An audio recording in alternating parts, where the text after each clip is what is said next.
പെട്ടെന്നൊരു പൊട്ടാറ്റോ കറി ഉണ്ടാക്കിയെടുത്താലോ? അതിന് വേണ്ടി ഒരു പാനിലേക്ക് വെളിച്ചെണ്ണ ചൂടാകാനായിട്ട് ഒഴിച്ചു കൊടുക്കാം. അതിൽ കടുകും ഉഴുന്ന് പരിപ്പും വറ്റൽമുളകും ഇട്ടൊന്ന് കടുക് വറുത്തെടുക്കാം. ശേഷം അതിലേക്ക് ഇഞ്ചിയും കറിവേപ്പിലയും ചേർത്ത് കൊടുത്ത് നന്നായിട്ടൊന്ന് വഴറ്റിയെടുക്കാം. ഇനി നമുക്ക് പച്ചമുളക് ചേർത്ത് കൊടുക്കാം. അതിനുശേഷം ഒന്ന് വഴറ്റിയെടുക്കാം. പിന്നെ നമുക്ക് സവാളയാണ് ചേർക്കേണ്ടത്. ഒരു മീഡിയം സൈസ് സവാള ചെറുതായി അരിഞ്ഞതാണ്. അതൊന്ന് വഴറ്റിയെടുക്കാം. ഒരു മിനിറ്റ് ഒന്ന് കുക്ക് ചെയ്ത ശേഷം നമുക്കതിലേക്ക് മഞ്ഞൾപ്പൊടി ചേർത്ത് കൊടുക്കാം. ഒരു 1/4 ടീസ്പൂൺ മഞ്ഞൾപ്പൊടി, 1/4 ടീസ്പൂൺ ഗരം മസാല, ഒരല്പം കായപ്പൊടിയും ചേർത്തിട്ട് നന്നായിട്ടൊന്ന് വഴറ്റിയെടുക്കാം. ഇനി നമുക്കിതിലേക്ക് നമ്മൾ നേരത്തെ തന്നെ വേവിച്ച് വെച്ച പൊട്ടാറ്റോ, മഞ്ഞൾപ്പൊടിയും ഉപ്പും മാത്രം ഇട്ട് വേവിച്ചെടുത്ത പൊട്ടാറ്റോ ആണ്, അത് ചേർത്ത് കൊടുക്കാം. ഒരല്പം ഉടച്ചെടുത്തിട്ടുണ്ട്.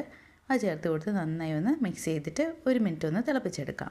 അതിനുശേഷം നമുക്കിതിലേക്ക് ആവശ്യത്തിന് ഉപ്പും ചേർത്ത് കൊടുത്ത് പിന്നെ ഒരു 1/4 കപ്പ് തേങ്ങാപ്പാലും കൂടി ചേർത്ത് കൊടുത്ത് നന്നായിട്ടൊന്ന് മിക്സ് ചെയ്തെടുക്കാം. നമ്മുടെ കറി ഇവിടെ റെഡി ആയിട്ടുണ്ട്. എല്ലാവരും ട്രൈ ചെയ്ത് നോക്കുക. മറ്റൊരു അടിപൊളി റെസിപ്പി ആയിട്ട് ഇനി വീണ്ടും കാണാം. Thank you for watching my channel.